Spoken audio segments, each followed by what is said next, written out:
Audio Jungle.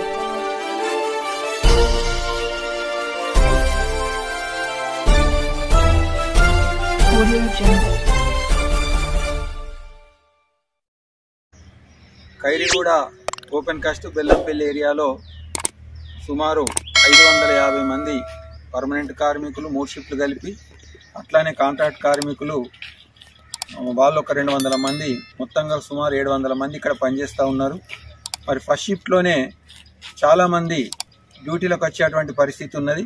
మరి గత 2 నెలల నుంచి ఈ యొక్క ఖైరిగూడ ఓపెన్ కాస్ట్కు కార్మికులను గోలేటి నుండి మైన్ వరకు తీసుకువచ్చేటువంటి బస్సులు ఏదైతే ఉన్నదో, ఒక బస్సు గత సుమారు నెల 15 రోజుల నుంచి మరి యాజమాన్యము రవాణాకు ఉపయోగించడం లేదు. అంటే టెండర్ అయిపోయిందని చెప్పి ఆ బస్సు రావడం లేదు.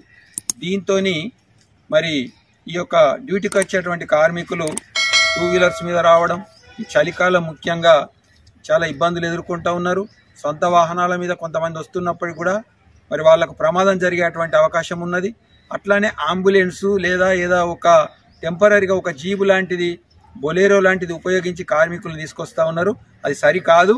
మరి ఏదైతే బస్సులను తెలంగాణ బొగ్గని కార్మిక సంఘం గతంలో కొట్లాడి కార్మికుల కోసం సాధించిందో ఆ హక్కును కొనసాగించాలని, 3వ బస్సును వెంటనే ఏర్పాటు చేయాలని చెప్పి తెలంగాణ బొగ్గని కార్మిక సంఘం సింగరేణి యాజమాన్యాన్ని డిమాండ్ చేస్తూ ఉన్నది. మరి ఈరోజు సింగరేణి యాజమాన్యం ఉత్పత్తి మీద సమీక్షలు చేస్తూ ఉంటుంది, లేదా ఈ యొక్క మరి రోజుకు ఎన్ని రైళ్ల బొగ్గు వెళ్తుందని సమీక్షలు చేస్తూ ఉంటుంది, క్వాలిటీ మీద సమీక్షలు చేస్తూ ఉంటుంది, చాలా వాటి మీద సమీక్షలు చేస్తూ ఉంటారు. యాజమాన్యం రోజు వీడియో కాన్ఫరెన్సులు పెట్టుడే, రోజు సమీక్షలు చేసుడే తప్ప మరి కార్మికులకు కావాల్సిన రవాణా సౌకర్యం గురించి ఎందుకు సమీక్ష చేయరని చెప్పి టీబీజీ కేసు ప్రశ్నిస్తూ ఉన్నది. ఈరోజు ఇంతమంది అధికారులు ఒక్కొక్క అధికారికి ఒక్కొక్క బొలేరో పెట్టుకొని మరి ఈరోజు డ్యూటీకి వస్తూ ఉన్నారు. మేము కాదనట్లేదు, వాళ్ళకు కూడా సౌకర్యం కల్పించాల్సిందే. మరి కార్మికుల కోసం ఎందుకు ఆలోచించరు అని చెప్పి అడుగుతా ఉన్నాం. అంతేకాకుండా ఏదైతే గోలేటి 4 స్తంభాల చెక్ పోస్ట్ ఉన్నదో అక్కడి నుంచి ఖైరిగూడ గని దాకా ఉన్నటువంటి రోడ్డుకు ప్రతి మూల మలుపు మీద రోడ్డు మొత్తంగా కూడా 2 పక్కల చెట్ల పొదలు ఎక్కువ పెరిగి ఉన్నాయి. ఆ పొదలు ఏవైతే ఉన్నాయో వాటి వలన టర్నింగ్ల మీద ఎదురుగా వచ్చేటువంటి మనిషి కనబడడం లేదు.